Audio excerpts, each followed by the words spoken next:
Guys, nandito kami sa labas. Ihahatid namin si Sky sa school. Mamaya, magpapaprint kami ng requirements, yung kailangan namin sa pag-exit, mga papel-papel. And then pupunta kami dun sa kaibigan ko at magpapapirma kami ng guarantor. Bagong requirement para sa pag-exit. So ayan, puntahan namin yung kaibigan namin mamaya para magpapirma ng guarantor, mag-fill up ng form. And then kakausapin natin siya, magkukwentuhan tayo dun sa kaibigan ko. So hatid muna namin si Sky. Okay? Bye!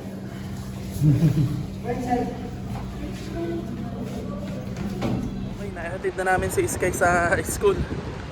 So ngayon papunta kami dito sa computer shop para magpa-print ng mga papeles na kailangan namin pag-exit. Okay. Kasi wala kaming kakilala na nagtatrabaho sa office, tapos makikisuyo kami na magpa-print. So back to basic, papaprint sa labas. Ay, ang hirap talaga. Pag nasa abroad ka, sarili mo lang talaga yung maaasahan mo. Walang iba, sarili lang. Lahat sila busy, lahat sila walang time para sa'yo. Lahat sila wala. Ikaw lang talaga sarili mo.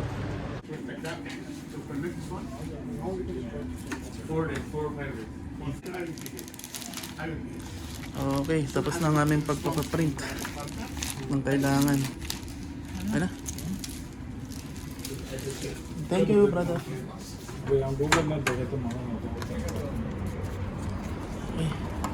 Okay guys, tapos na yung pagpapaprint namin ng mga kailangan namin requirements sa pag-exit. Pupunta naman tayo dun sa kaibigan ko para mag-fill up ng kailangan ko o kailangan namin sa guarantor. Kasi lahat ng kamag-anakan ko, kapatid ko nasa Dubai alam nga naman dalhin ko pa dun yung form.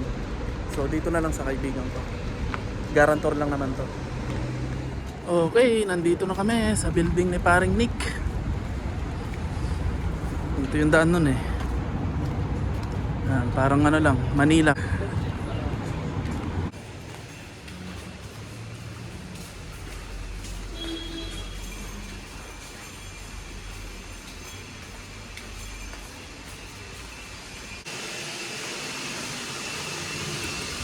Automatic na nagbukas.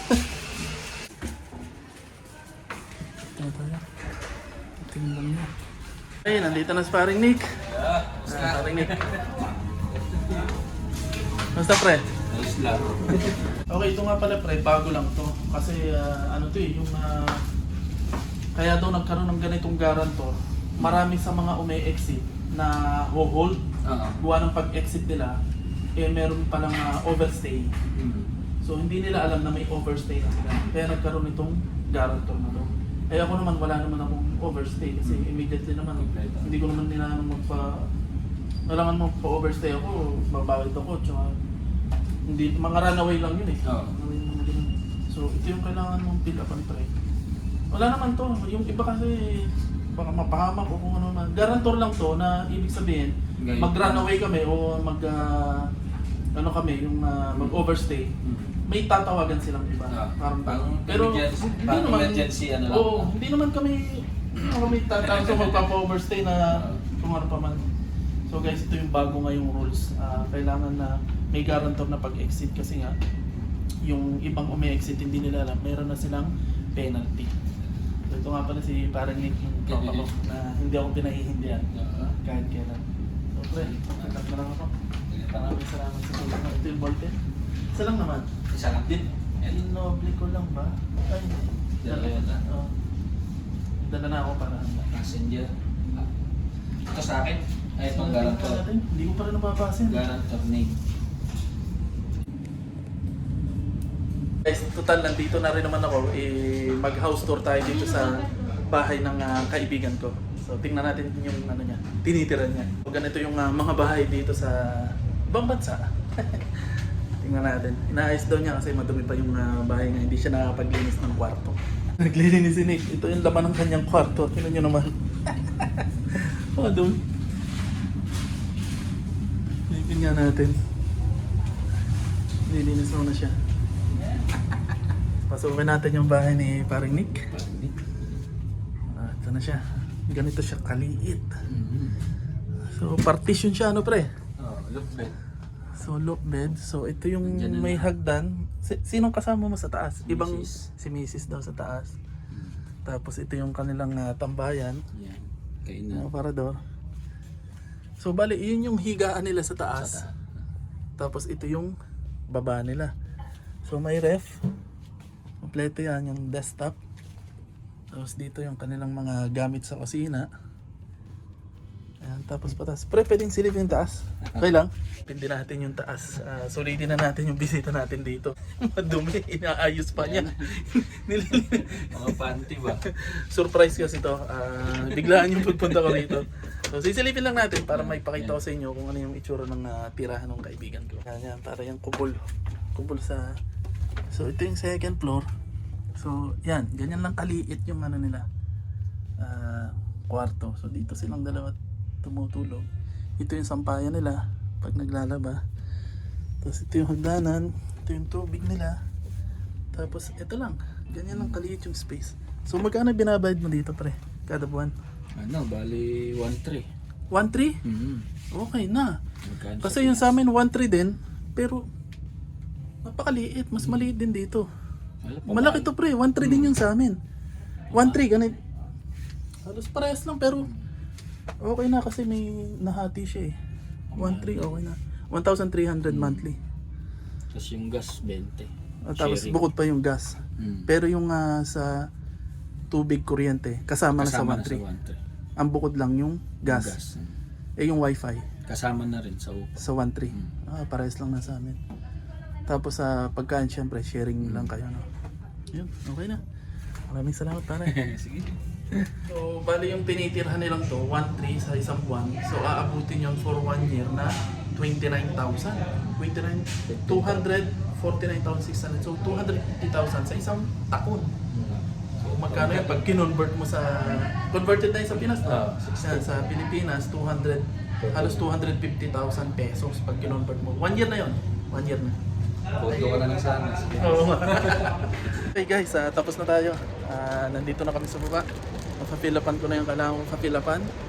Okay na yung mga papeles ko. So ready na kaming umexit. So sa Monday, ano ngayon? Friday, February 20. So sa Monday, February 23, exit na kaming mag-iina.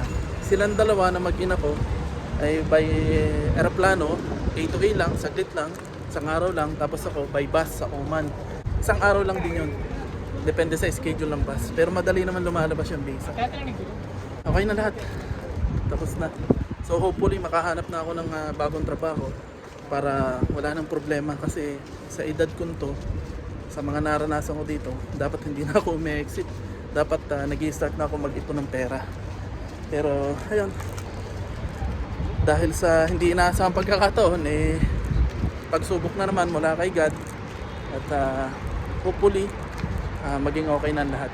Alam ko naman na si God na yung bahala sa akin. Okay po? So, okay, pauwi na kami. Mamaya susunduin namin si Sky sa school. Nandito na tayo sa bahay. Alright, nandito na tayo. Nakabalik na tayo. Okay, so yun guys, nandito na kami sa bahay. At yun nga, ang ginawa namin ngayon, nag-prepare kami ng mga kailangan namin sa aming exit. Kasi nga ay exit na kaming tatlo. So ang mangyayari niyan, ako exit by bus papuntang Oman, isang araw lang yon. Tapos yung mag-ina ko exit naman sa eroplano sa Bahrain, isang araw lang din yon. Ang visa na yon ay visit visa, 2 buwan.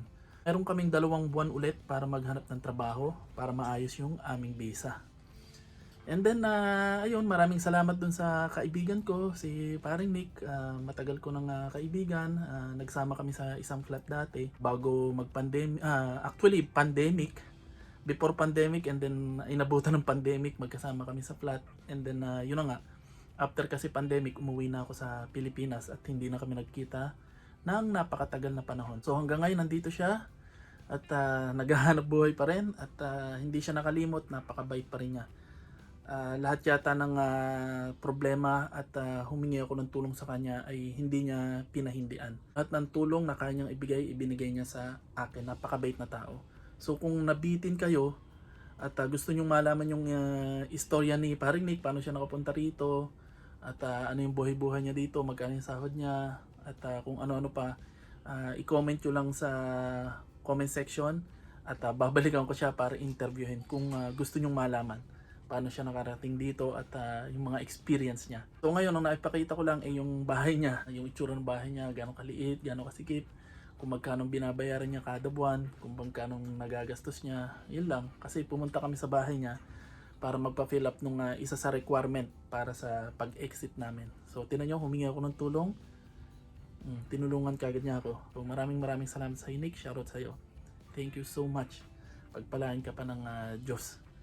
So paano, maya-maya, iintay lang namin na ang oras at kakaunin na namin si Sky sa school. So hopefully, sama nyo kami sa inyong prayers na maging okay na lahat, makahanap na kami ng bagong trabaho para maayos na yung aming visa at magtuloy-tuloy na ulit ang aming pag-iipon. Kasi talaga dito sa ibang bansa, pag mag-isa ka, kahit may mga kamag-anak ka, kaibigan, ang maasahan mo lang talaga ay yung sarili mo. Kasi ikaw lang naman yung may oras at panahon para mag-send ng mga CB-CB, mag-asikaso ng paghahanap ng trabaho mo. Sa pagkain, wala namang problema, madali na yung madiskartihan. So kailangan mong diskartihan yung mga pambayad sa bahay, mga ganan. So talagang sarili mo lang ang maaasahan mo dito sa ibang bansa. Yan, kaya kailangan bago ka mag-abroad, malakas yung loob mo, madiskarte ka, gagamitin mo to. At syempre may mga tao namang mababait din, so kailangan marunong kang makisama talaga. Kasi hindi naman lahat ng tao masama, hindi naman lahat ng tao ay ganun. So may mga tao pa rin na mga okay at maasahan. Ayun, so paano, see you na lang next video. Pa-subscribe na rin po. Malaking tulong po yun sa akin. And then panoorin nyo pa rin yung mga luma kong video para updated kayo at malaman nyo kung paano ako nakapunta rito, paano yung mga naging buhay namin dito, paano ko nakuha yung mag-ina ko sa bansang ito. Maraming salamat at see you na lang sa susunod na video. Bye!